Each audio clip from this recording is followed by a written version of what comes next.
ডুক্কুর দাদান সে তো ভীষণই ব্যস্ত। সকাল 6টা থেকে রাত 12টা অবধি বাবুকে একদমই পাওয়া যায় না।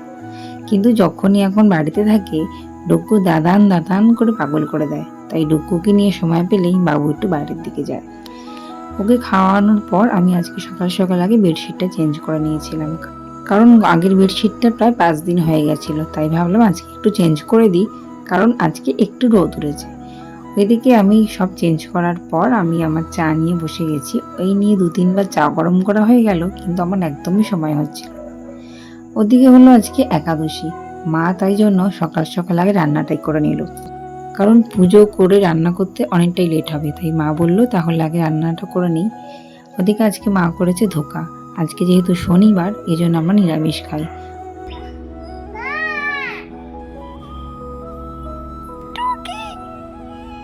কে ডাকলো আমায়? আগে ডুগ্গু সবার কাছে থাকলেও এখন একটু বড় হওয়ার সাথে সাথে ও আমার কাছ ছাড়া কোথাও যায় না। ওদিকে আমি রান্নাঘরে এসেছি, ডুগ্গু মা মা বলে চিৎকার করছে।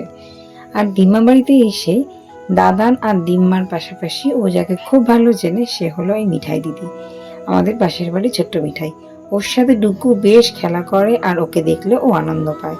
আর মিঠাইও যখন সময় পায় চলে আসে ভাইয়ের সাথে খেলা করতে। দেখো দুজন মিলে কি সুন্দর খেলছে। ওদিকে ও বাইরে বেরিয়েছে বলে ডুকুকে আমি জুতোটাও পরিয়ে দিয়েছি। আর আমি বাইরে বেরিয়ে এসে দেখছি এই ফুরুষ ফুলটা আজকে ফুটে গেছে।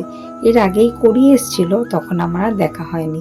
আর এত সুন্দর লাগছে ফুরুষ ফুলটা। আমি একটু বাইরে ঘুরে এসে আমি ঘরে এসে দেখছি 11টা বেজে গেছে, আর সুরজিৎ বসে গেছে ওর মিটিংয়ে। রান্নাঘরে এসে দেখি ধোকা প্রায় হয়েই এসছে।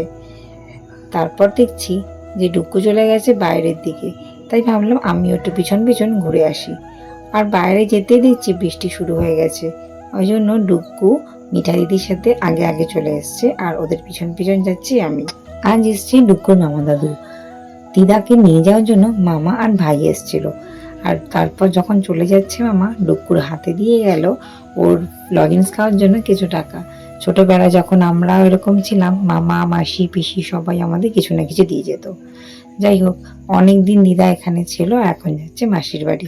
তারপর মা আমাদের সবাইকে খেতে দিয়ে দিয়েছিল। দিদি ওদিকে খেতে বসে গেছে, আর গোপাল দা একটু ডুগ্গুর সাথে খেলা করছে। আর এখন ডুগ্গুকে নিচে নামিয়ে দেওয়া হয়েছে, কারণ হচ্ছে সবাই খাবে, ও একটুখানি বসবে। আর ও আজকে খায়নি একদমই, ভাবলাম যে সবার সাথে বসে একটু খায়।